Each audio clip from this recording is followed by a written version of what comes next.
Hello and welcome to Commodity Champions. I'm Manisha Gupta. Well, the Indian ice cream market is expected to experience a strong double-digit growth as summer kicks in early this year. The classic flavors of vanilla and chocolate continue to rule the market. However, there's been a gradual shift in consumer preferences as they become health conscious and seek low-fat, high-protein and sugar-free variants. India is also witnessing a rising adoption of plant-based and dairy-free ice creams that cater to lactose-intolerant consumers and vegan lifestyles. Ice cream consisting dry fruits, superfoods and probiotics are also in demand, not just in metros but also in Tier 2 and Tier 3 cities. Well, how much sales do ice cream makers expect to scoop up this summer season? Let's start with Amul. Joining us on the show to discuss this is company's MD, Jayen Mehta. Mr. Mehta, hi, thank you so much for joining in. Well, how are you looking at and what are your numbers anticipated for ice cream demand in this summer that started way early in the month of Feb this time? It's been a fantastic season, and ever since February, since we witnessed early summer this year, February, March, April, and the coming 3 months also, we're seeing a very, very good growth, not just high double digit, something more than 35-40% also, year on year, month on month is the kind of growth they are witnessing in the ice cream business.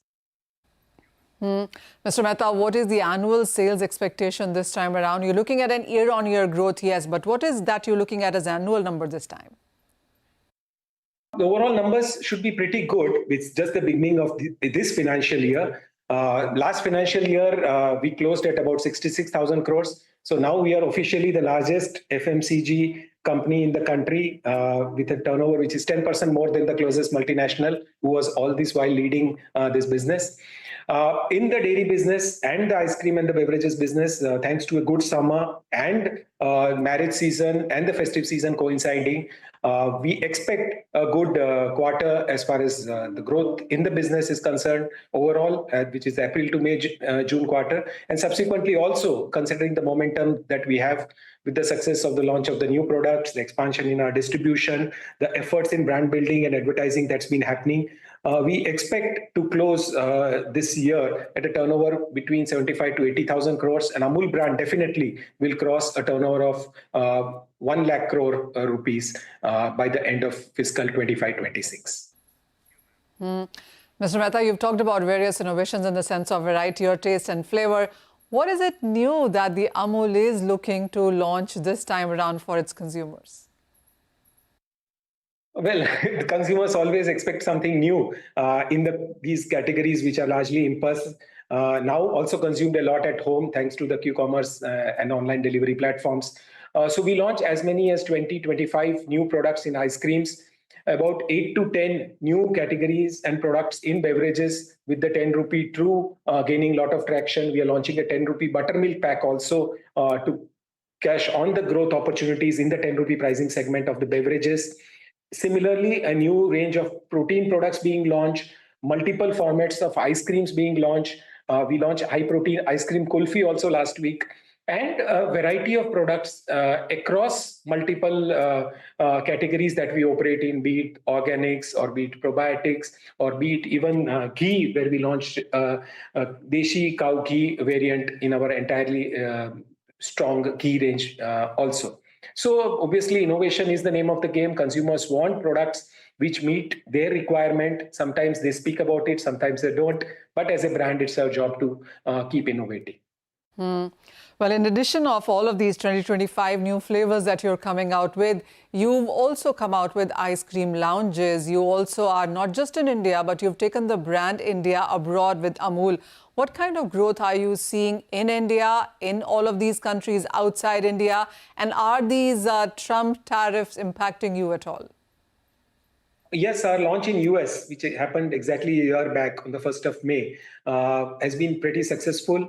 We are perhaps the only brand of milk available across the length and breadth of the United States, right from California to New York and Chicago to Houston. So available in more than 35 states of the United States of America. We launched buttermilk also. We launched high protein milk. We launched dahi also in the US to add to our already strong portfolio of butter, cheese, ghee, chicken that we've been exporting for more than 25 years. So that is one foray which has been doing very well. We are looking at other geographies also to expand. The tariff war has actually given us a window of opportunity because there are several countries who are not very happy with the high tariffs imposed by the US, and US is the second largest exporter of dairy products in the world. So we sense a huge opportunity of their markets coming into our fold, and we've already started working in that direction. You've talked about US, but any other geographies that you can share with us on the same, and where you are looking forward to also expanding now? I think the entire neighborhood, be it the Middle East, be it Southeast Asia, be it Sub-Saharan Africa, all these regions are in close proximity to India and obviously India is the largest producer of milk in the world, and the growth in the dairy business in the country will give us this opportunity to be a dairy to the world. And the tariff war will be one additional opportunity which will give an impetus to these efforts. Mr. Mehta, I want to come back to India and the Indian summer now. And apart from ice creams, there is also about flavored curd, milk, beverages, which also come in so many flavors now. What is, as a category, how is that growing? And what numbers are you seeing in terms of percentage there? How are you also innovating within this space? The curd, the buttermilk market and the beverages market all have been growing at a very, very good growth. I mean, I can say about confidently 25 to 35% growth has been consistently happening year on year in each of these product categories. We are driving growth in newer markets, and the existing markets also are witnessing a huge growth. Again, as I mentioned, the early onset of summer and the fact that we converted our entire 3 million liters of day buttermilk into probiotic buttermilk at no extra cost to customers is giving us a huge growth as far as the volumes are concerned. Consistency in consumption, people are never dropping out of this category, and this is what is the advantage of Amul in helping build the immunity and health of our country. The beverage portfolio also is pretty strong with more than 100 SKUs. The protein beverage category is added on to the salience of this category and its traction amongst the youth and the protein conscious market of the country, and creating huge ripples thanks to innovative pricing, innovative product range, and of course our direct to consumer interaction with this channel. So we are witnessing a good growth, and we are actually increasing our capacity of protein beverages by 5x starting from May onwards. So this is the huge opportunity in the entire beverage space that we are witnessing and working on very hard. Just coming back to protein and more health categories there, and would you say that fresh fruits, dry fruits, low fat, sugar-free, gluten-free, all of that is being incorporated as well? Yeah, of course. I mean, wherever possible, we make the products fat-free, reduce the sugar content. Obviously, most of the offerings are lactose-free these days. And probiotics is what we're trying to include in as many things as possible.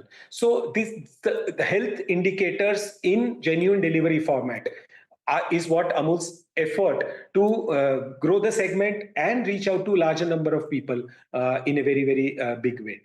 So that's been our efforts in developing the yogurt portfolio, developing the beverages portfolio, developing the ice cream portfolio, and a whole host of products which people consume in their daily lives. Mr. Mehta, apart from the ice creams and the beverages and the global expansions that you spoke about, what else is in the pipeline for Amul now? We do understand that organics clearly has been the latest addition here. What all is happening onto that one? The efforts in building the organics market has been going on pretty well. We launched organic tea recently, organic sugar also, and a big range of entire organic spices also is coming up very shortly. So now today we have almost a very strong portfolio of everyday consumption items in our kitchen into Amul organic format. The backward linkage with the farmers is going on very well. And obviously the consumer interface is also going on very well. So this is one additional pillar to what we've been doing in the conventional categories, apart from the butter, cheese, ghee, shrikhand, ice creams, beverages, and so on and so forth. But this will give us a very good presence in the households. The trust which Amul has in giving quality products, and that too certified organic, lab tested organic, will add on to the consumption basket items in every single household of the country. And this will lead to overall growth, not just in the business, but also the well-being of the farmers who are associated with us. Mr. Mehta, no conversation is complete without talking about milk prices. And we do understand that the prices have been volatile. There has been an increase as well when it comes to procurement. So what's next on that for Amul when it comes to milk prices? And of course, that going on for other products as well. We've held on to the milk prices since last June. In fact, a few months back, we did reduce the price of the 1 liter pack also. So given the impact of the summer, there are quite a few states in which we have seen the increase in prices of the dairy products. And we have been holding on to this to see that the consumers are not affected by any increase in price of milk or milk products. But there is a pressure of inflation, the pressure on the feed, water, and other resources.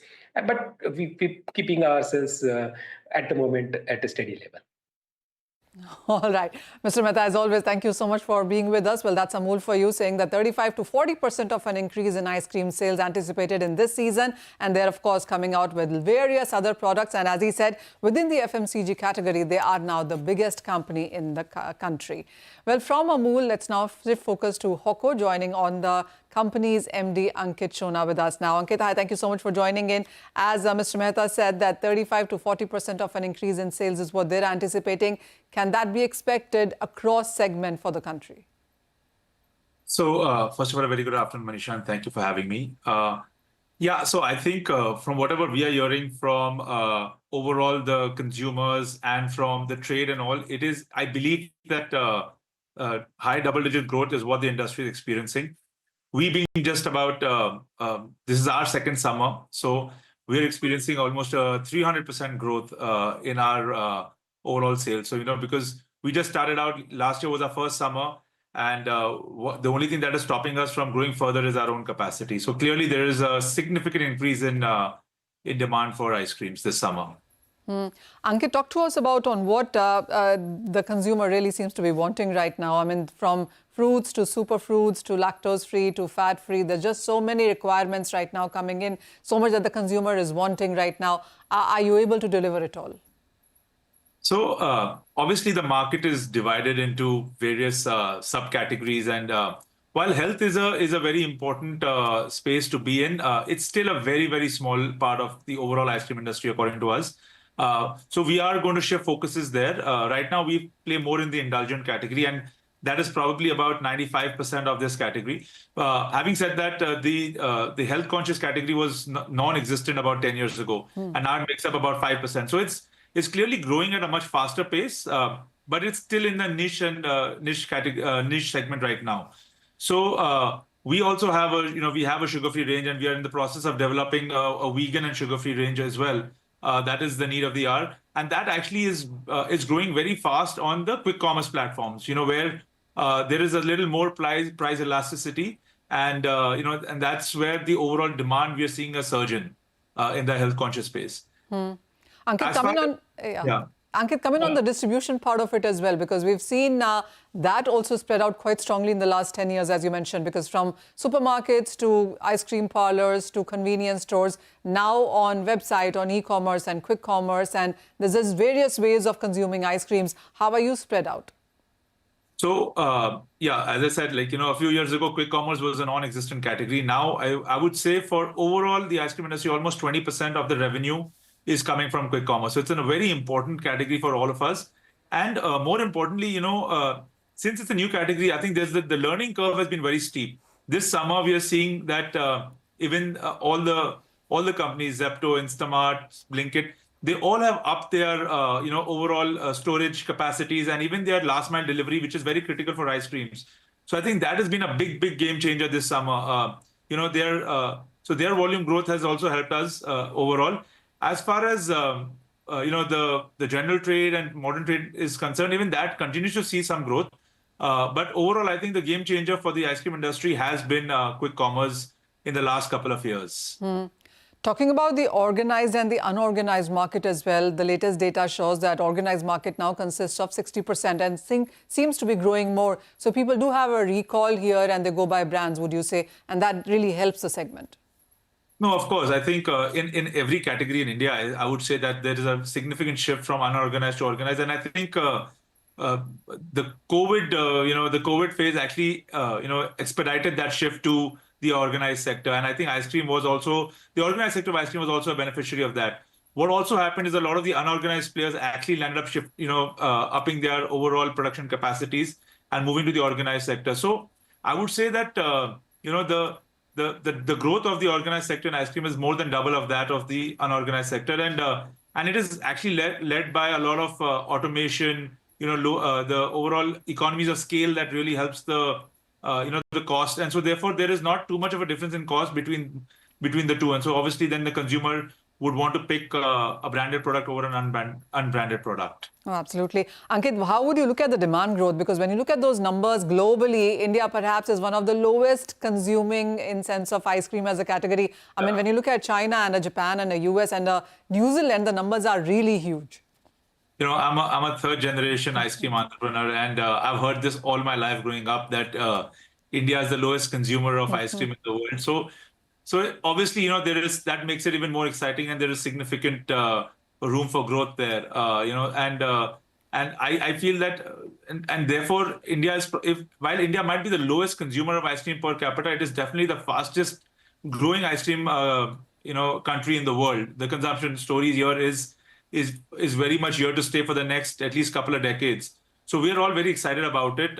And I said this last time also, with the infrastructure really, keeping up with the growth of the economy, I think that's really helping the ice cream industry.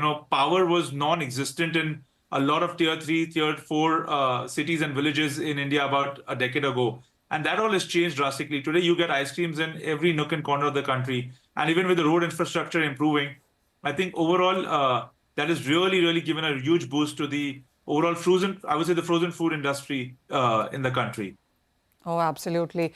Ankit, thank you so much for joining in and making sense of what really India seems to be doing. And I get your point, yes, while the numbers are the lowest, but as you said, the growth is quite strong, and we perhaps are looking at stronger numbers as we go on from here. Appreciate your time here. Well, on that note, it's time for a break, but don't go anywhere. We will discuss precious metals on the other side. Joining us would be Peter McQuarrie.